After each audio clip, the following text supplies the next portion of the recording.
Bien, tengan todos buenos días. ¿Qué tal, amigos? ¿Cómo están en esta mañana de domingo? Es una mañana especial porque vamos a iniciar un nuevo libro, el estudio de un nuevo libro de una manera sistemática, ordenada, versículo sobre versículo, capítulo tras capítulo, aquí en Iglesia Vida Nueva, Guatemala.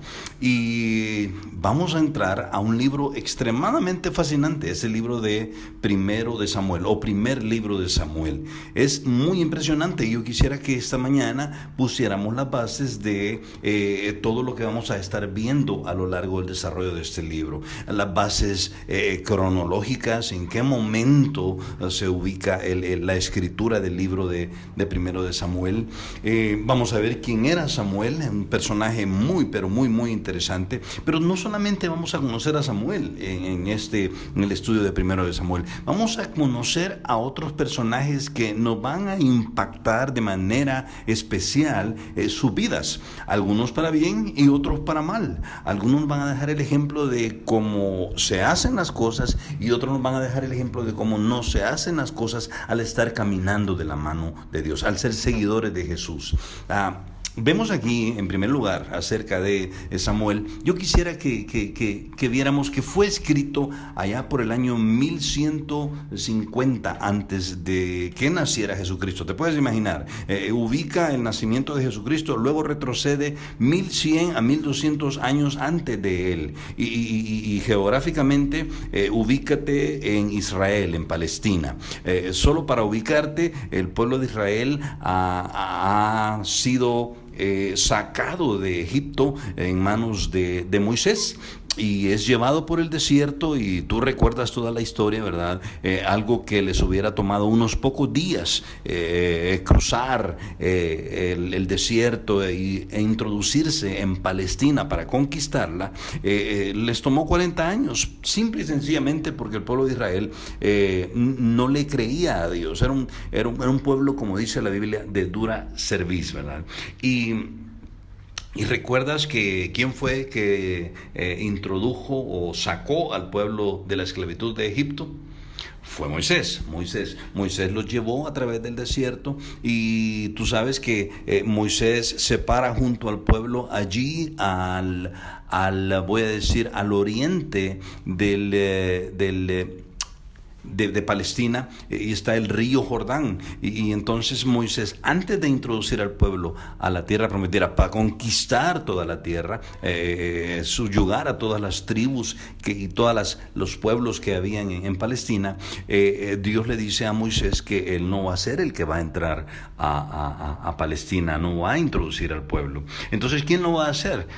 Dios encomienda esto a Josué, hijo de Nun, y tú recuerdas toda la historia. Josué condujo al pueblo a través del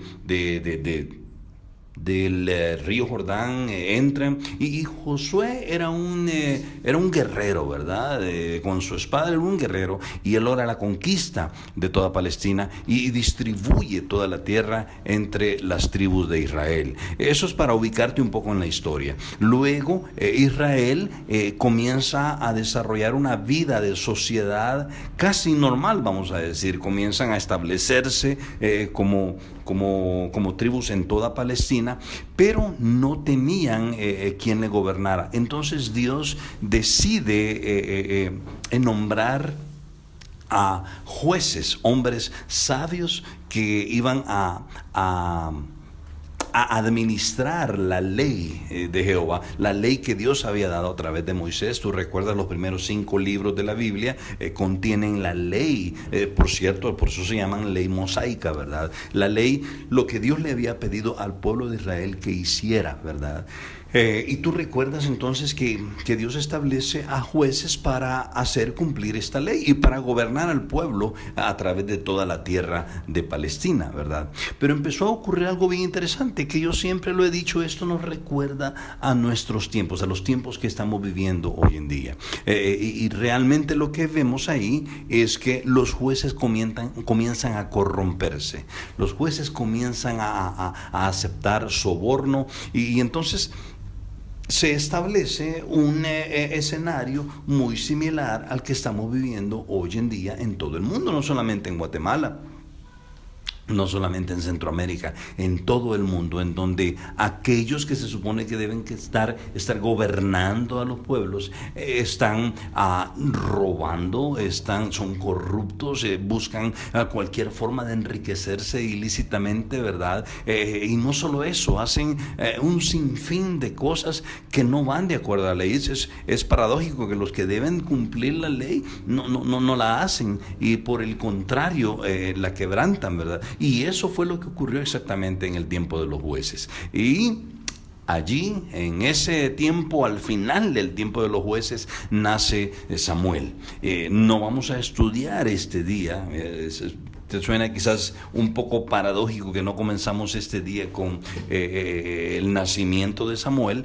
No vamos a ir al capítulo 3 de una sola vez para ver el escenario también moral que había en Israel durante la época de Samuel, por lo menos durante primero y segundo de Samuel, ¿verdad? Acuérdate, es el final del tiempo de los reyes, allí nace Samuel, y es el inicio del periodo de los profetas. De hecho, Samuel es el último de los reyes y el primero de los profetas principales para la nación de Israel, ¿verdad? Y algo interesante, fíjate, el pueblo de Israel no tenía rey en ese momento, eran los jueces los que le gobernaban a través de toda la nación, a través de todas las tribus distribuidas por toda Palestina. Entonces nace Samuel, y yo quisiera que fuéramos allí, habiendo entendido esto, fuéramos al capítulo 3, versículo 1, donde dice: y el joven Samuel ministraba a Jehová en presencia de Elí. Fíjate, aquí conocemos a otro personaje del cual vamos a estar hablando también, es Elí. Elí era el sumo sacerdote en el tiempo en el que Samuel nació, ¿verdad?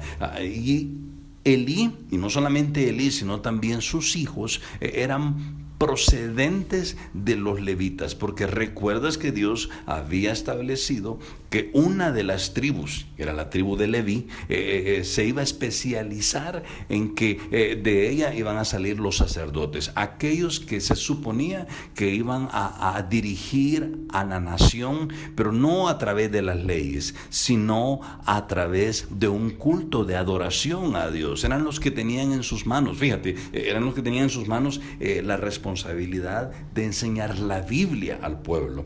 Eran también los que tenían la responsabilidad de cuando alguien pecaba, ofrecía un cordero o un becerro o cualquier tipo de ofrenda. Eran los sacerdotes de esta tribu de Leví los que administraban esta ofrenda, y por cierto administraban el perdón a través de la muerte de un cordero para el pueblo en general, cuando ellos sabían que habían cometido una infracción de la ley. Entonces la responsabilidad que tenían los sacerdotes, y en este caso Elí y sus dos hijos Ofni y Finés, los vamos a escuchar más adelante, es interesante que también ellos, la casta de líderes espirituales de la nación de Israel, también estaba corrupta.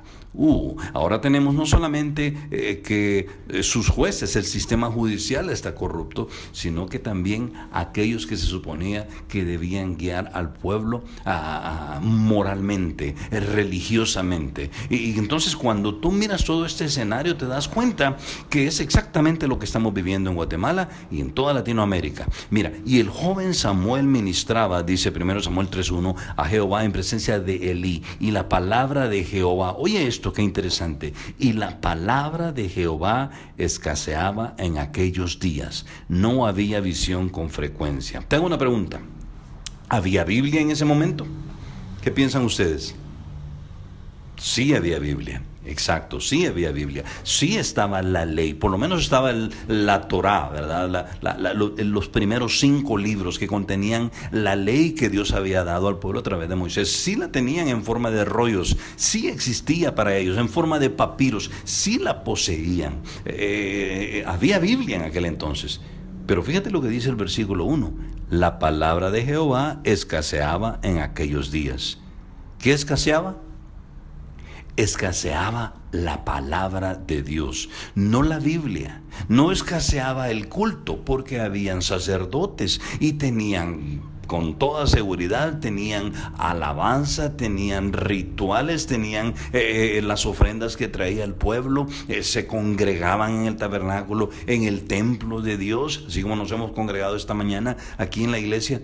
Pero fíjate, ponle atención a esta frase: la palabra de Dios escaseaba. No había palabra de Dios. Sí había Biblia, pero no había palabra de Dios. Y entonces, fíjate, es exactamente lo que ocurre hoy en día en Latinoamérica. Sí hay Biblia, sí hay iglesias, sí hay cultos, sí hay alabanzas, pero no hay palabra de Dios. No hay el mensaje que Dios quiere decirle al corazón de los creyentes, de sus hijos. De los que no son creyentes, no llega. ¿Por qué? Eso es lo que vamos a ver esta mañana. Porque aquellos que se suponía que deberían estar trasladando el mensaje de Dios a la gente, no lo estaban haciendo.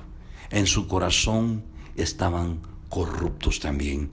Mira, y la palabra de Jehová, dice el versículo 1, escaseaba en aquellos días. Y ojo, no había visión con frecuencia. Es interesante que a los profetas en aquel entonces se les llamaba videntes, es decir, el que ha visto lo que Dios quiere para el pueblo. Es interesante que los que se suponían que deberían estar viendo de Dios para ver qué decirle al pueblo, no lo veían. Y ojo con el versículo 2, porque eso es muy interesante. Mira la condición de la casta de líderes espirituales. Y aconteció un día que, estando Elí acostado en su aposento, cuando sus ojos comenzaban a oscurecerse, de modo que no podía ver, Samuel estaba durmiendo en el templo de Jehová, donde estaba el arca de Dios, y antes que la lámpara de Dios fuese apagada, Jehová llamó a Samuel. Ojo con esto,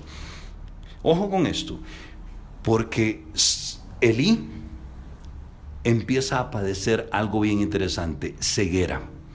Y en el Antiguo Testamento la ceguera es un cuadro de la ceguera, es decir, la ceguera física es un cuadro de la ceguera espiritual en nuestros días.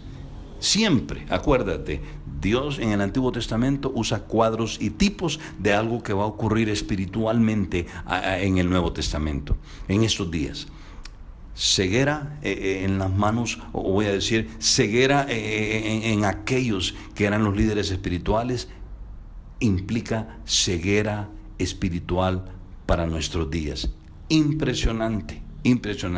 Yo quiero que tú veas varias cosas aquí. Mira aquí a la pantalla, y yo he titulado este mensaje: creyentes deshonestos producen sociedades descompuestas. Y aquí en 1 de Samuel estamos viendo precisamente el escenario político y el escenario espiritual que reina en todo Israel. Yo quiero que tú veas, y te presento a los primeros dos personajes aquí. Ya te presenté a Elí, y vamos a conocer con mayor detalle a Samuel, pero fíjate, te quiero presentar a los hijos del sumo sacerdote, que eran sacerdotes también del pueblo, los que se suponía que deberían estar enseñando la palabra de Dios al pueblo.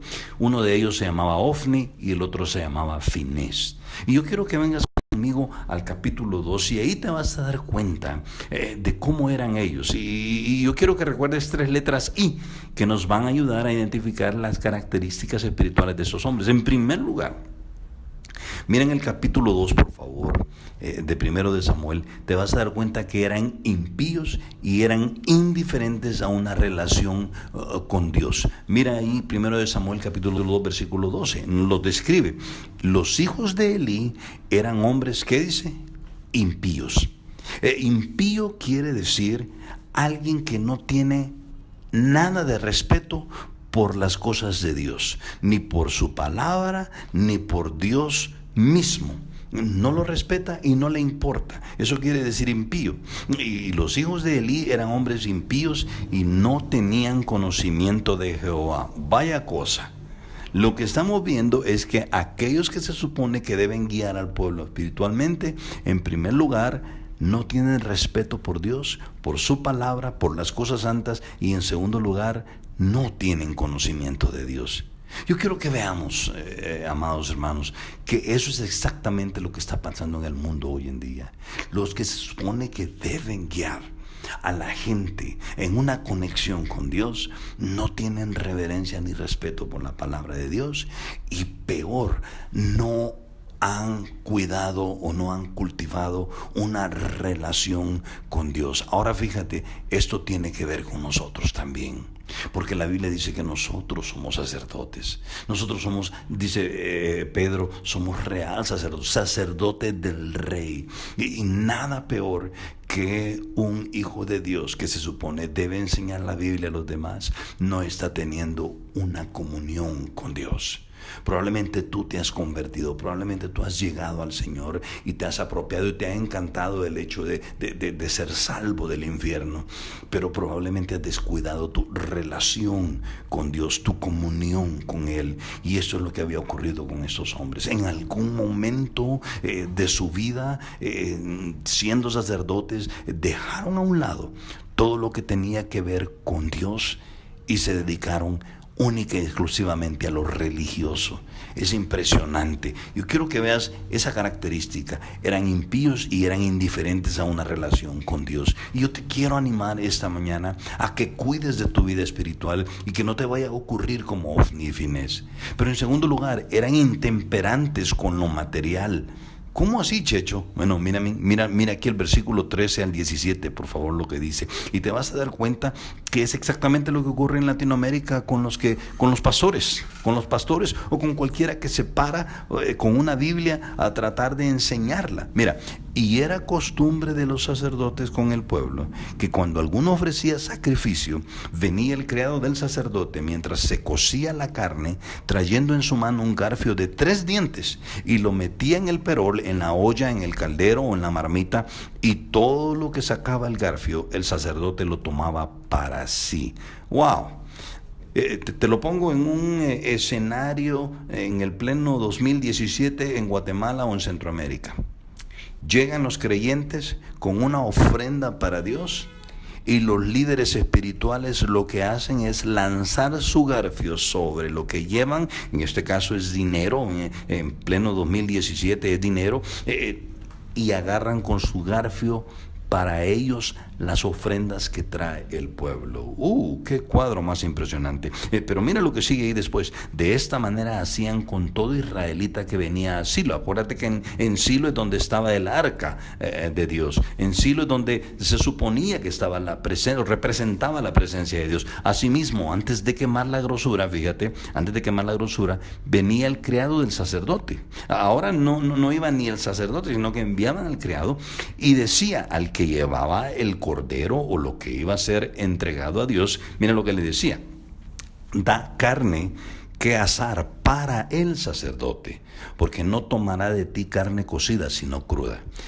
Y si el hombre le respondía, es decir, el que llevaba la ofrenda le respondía al enviado del sacerdote: quemen la grosura primero, porque eso establecía la ley. La ley pedía que la grosura, ¿verdad?, lo grueso, la grasa de la carne fuera quemada primero. A Dios le gustaba que eso llegara como olor fragante delante de Él. Quemen la grosura primero y después toma tanto como quieras. Si eso le decías tú al sacerdote, venía el sacerdote y te respondía: no, sino que dámela ahora mismo, de otra manera yo la tomaré por la fuerza. Y ojo con esto: y era pues muy grande delante de Jehová el pecado de los jóvenes, porque los hombres menospreciaban las ofrendas de Jehová. ¡Qué cosa más impresionante! Y qué similar a lo que está pasando en Latinoamérica hoy en día. Evangelio de la prosperidad por todos lados. Los líderes que se supone que tienen la palabra de Dios en sus manos están interesados única y exclusivamente en ver cuánto lleva el pueblo. ¿Para qué? Para saber cuánto ellos van a agarrar con sus garfios para quedarse con ello. Impresionante. En primer lugar, repito, impíos e indiferentes, Ofni y Finés, a una relación con Dios. En segundo lugar, eran intemperantes con lo material. Pero en tercer lugar, quiero que veas algo más triste: eran insaciables con sus pasiones. Mira el capítulo 2, versículo 22, ahí donde estamos. Mira cuando está describiendo a Ofni y Finés, mira el versículo 22. Pero Elí era ya muy viejo y oía todo lo que sus hijos hacían con todo Israel. Ahora, subraya esto, por favor. Y cómo dormían con las mujeres que velaban a la puerta del tabernáculo de reunión. Impresionante. Tú lo lees y dices, ¿qué? Como lo acaba de leer. Los líderes espirituales, después de tener un culto probablemente, lo que hacían era ir a acostarse con las mujeres que no eran sus esposas. ¡Qué impresionante! Insaciables con sus pasiones. Te lo repito, los sacerdotes Ofni y Finés, en primer lugar, eran impíos y no tenían una relación con Dios. En segundo lugar, intemperantes detrás de lo material. Y en tercer lugar, insaciables con sus pasiones, acostándose con las mujeres que no eran sus esposas.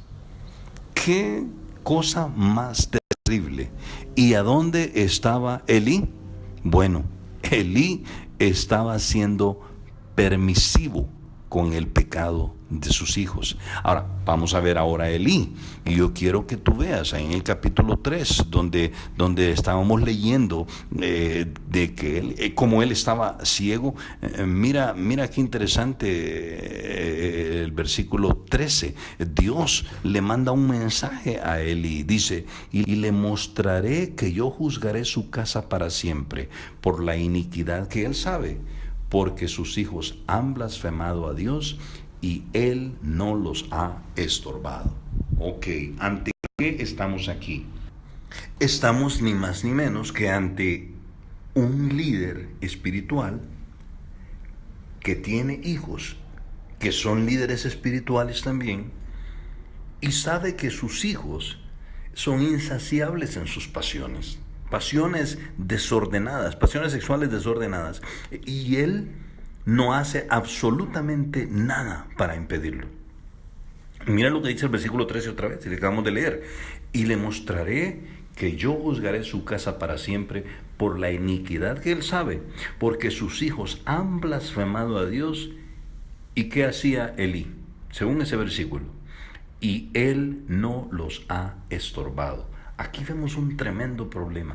¿Cómo va a estorbar Elí a sus hijos si ni él mismo estaba cultivando una relación con Dios? Aquí aprendamos algo para nuestra familia.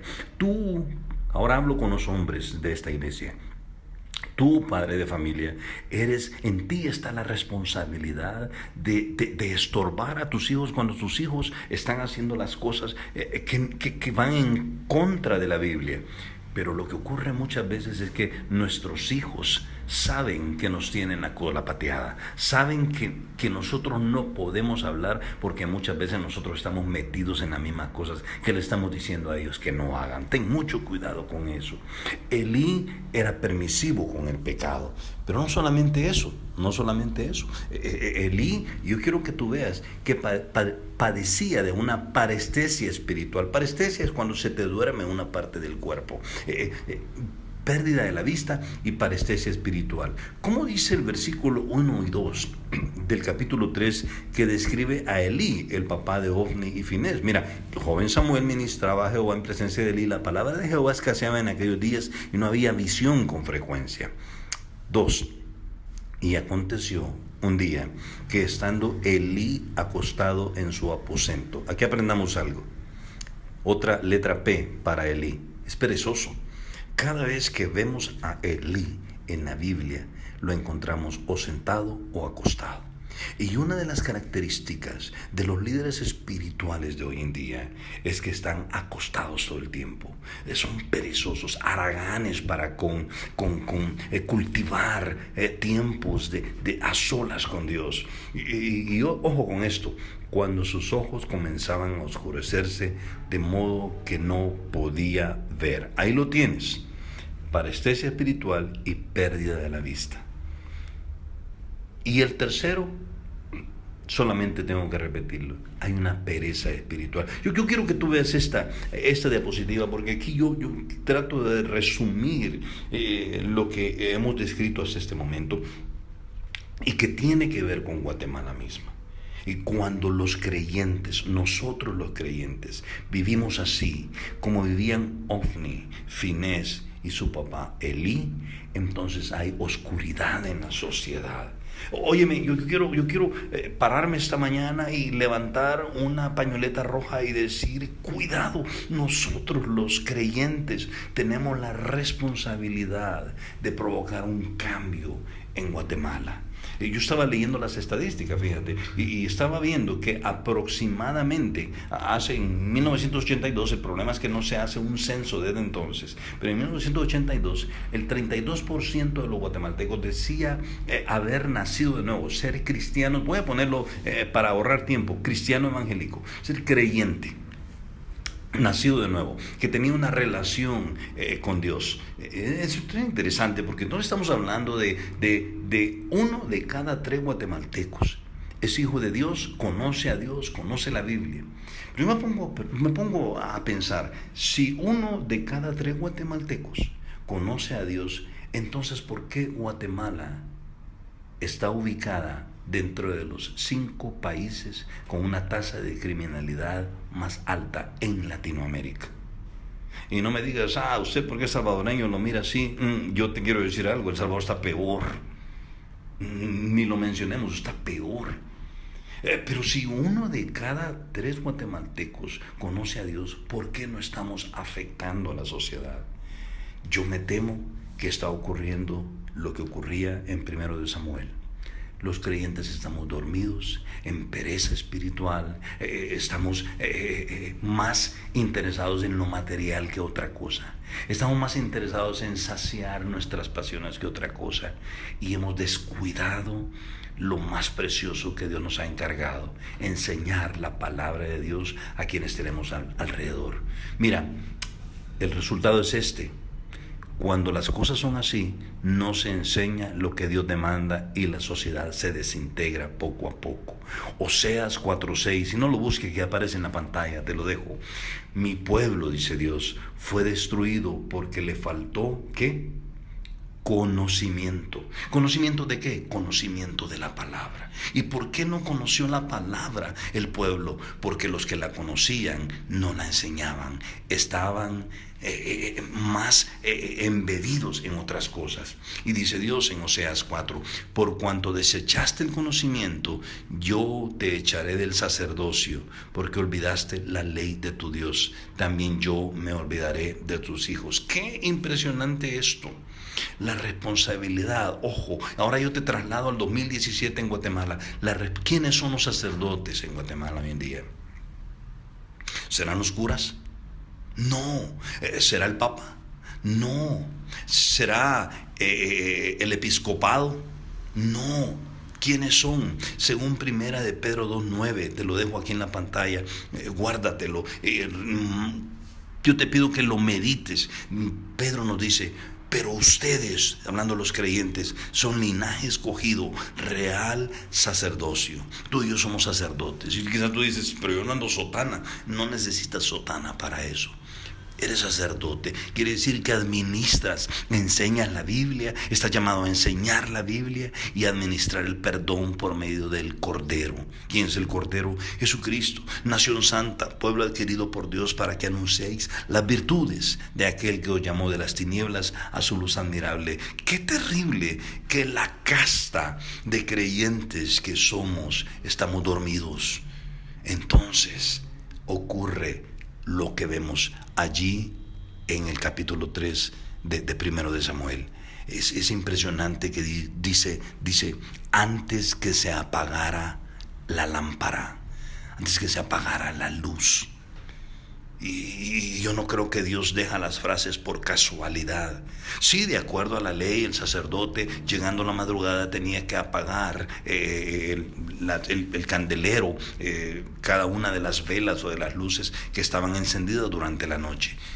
Pero ¿por qué Dios lo vuelve a mencionar acá? Yo creo que nos quiere decir algo. Yo creo que tú y yo estamos llamados a ser luz en esta nación. Mira lo que dice allí Filipenses. Es impresionante, Filipenses 2:15. ¿Qué ocurre si nosotros los creyentes apagamos la luz?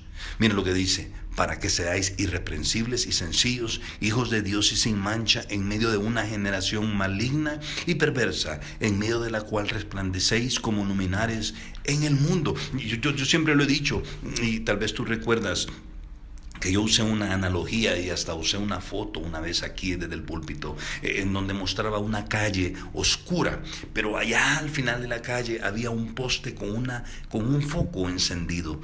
¿Dónde quiere estar el mundo? Todos queremos estar donde está la luz, no queremos estar donde están las tinieblas. Los creyentes somos como ese poste solitario en medio de una calle tan oscura. Somos como luminares para alumbrar en medio de una generación perversa y maligna. Y si tú y yo apagamos la luz, entonces ocurre lo que Jesucristo dijo en Mateo capítulo 5 versículo 13: vosotros sois la sal de la tierra, pero si la sal se desvaneciere, ¿con qué va a ser salada? Ya no sirve más para nada, sino para ser echada afuera y hollada por los hombres. Y viene el Señor y dice: vosotros sois la luz del mundo. Aprendamos algo de este versículo. Nos dice que somos sal, y es interesante que la sal, ¿qué hace la sal? La sal condimenta, da sazón, da sabor. Tú y yo somos llamados a darle sabor al día en la oficina, cuando vienen los otros hablando de todas las vulgaridades de lo que han hecho el fin de semana. Tú y yo estamos llamados a sazonar, pero la sal sirve para preservar también, para evitar la putrefacción. Tú y yo somos llamados a hacer sal en la sociedad, a evitar que lo que está alrededor de nosotros se pudra, a evitar que lo que está alrededor de ti, allí en la oficina o en el lugar de trabajo, se pudra. Tú estás llamado a ser sal, pero si no eres sal, entonces dice Dios, no sirve para nada más que para ser pisoteada por el resto de los hombres. No pierdas tu sabor, no dejes de sazonar, no dejes de preservar donde estás. Pero por favor, yo te pido que pongas atención a lo otro que dice el Señor: pero también tú eres la luz de este mundo. ¿Y qué ocurre cuando la luz es apagada? No queda más que tinieblas. Óyeme, yo quiero ir terminando con algo, una frase yo quiero dejar aquí contigo. Si nosotros los creyentes escondemos la luz, ¿a dónde va a hallar luz Guatemala? Si tú y yo, piénsalo por un instante, si tú y yo apagamos la luz, no dejamos ver la luz, ¿a dónde van a ver luz los que viven en tiniebla? En tu familia, los que viven en tiniebla en tu oficina, los que viven en tiniebla allí donde estudias. ¿Qué va a ocurrir? ¿Dónde van a encontrar ellos luz? Óyeme, yo quiero terminar con algo muy triste esta mañana.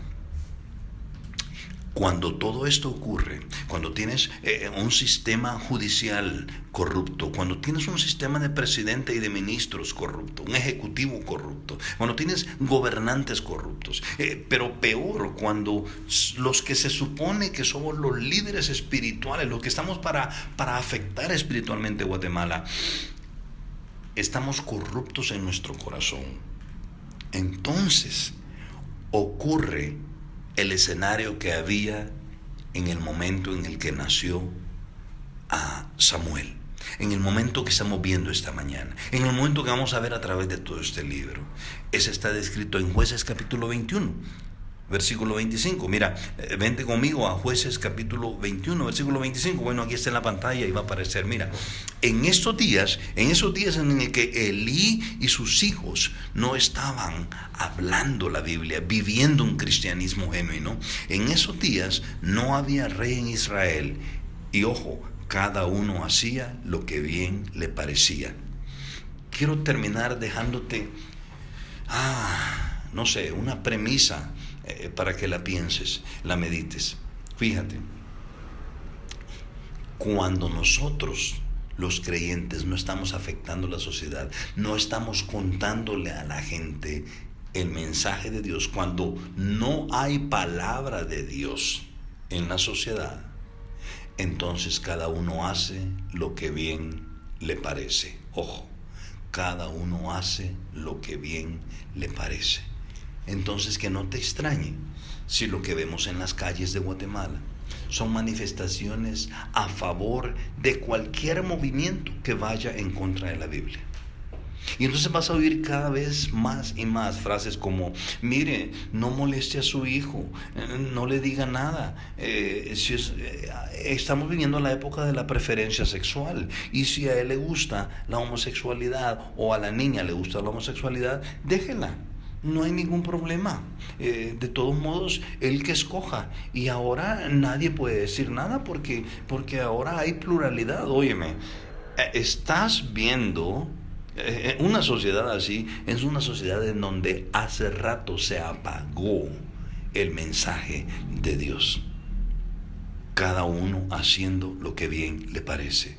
Y entonces vamos a tener sociedades como Ámsterdam, o como algunas ciudades de Sudamérica, en donde la marihuana y algunas drogas entonces ahora son legales. ¿Por qué? Porque hay diversidad de gustos y cada uno hace lo que bien le parece. Ten cuidado, ten cuidado. Quiero terminar proponiéndote algo esta mañana. Si nosotros somos los Ofnis y Finés, nos convertimos en los Ofnis y Finés y Elíes guatemaltecos, entonces vamos a poder nada más reproducir el escenario de Jueces 21-25, en el cual cada uno hace lo que bien le parece, aquí y ahora. Pero tú y yo estamos llamados a modificar, a afectar a Guatemala, a la sociedad de Guatemala. No dejemos que la lámpara se apague. No nos convirtamos nosotros en los Ofnis y Elíes y Finés de Guatemala. Y si otros lo están haciendo, si otros nada más van detrás de lo material, y fíjate lo peor, Guatemala, estaba leyendo dentro de las estadísticas, Guatemala, por cada templo católico hay 9 iglesias cristianas. Esta mañana en Guatemala está habiendo un montón de cultos, y hay cantos, y hay Biblias por todos lados, pero no está llegando el mensaje de Dios al corazón del creyente y del no creyente. ¿Por qué? Porque los creyentes hemos apagado la lámpara. Dios quiera, Dios nos guarde, y que Vida Nueva Guatemala se convierta en una iglesia así. Vamos a orar.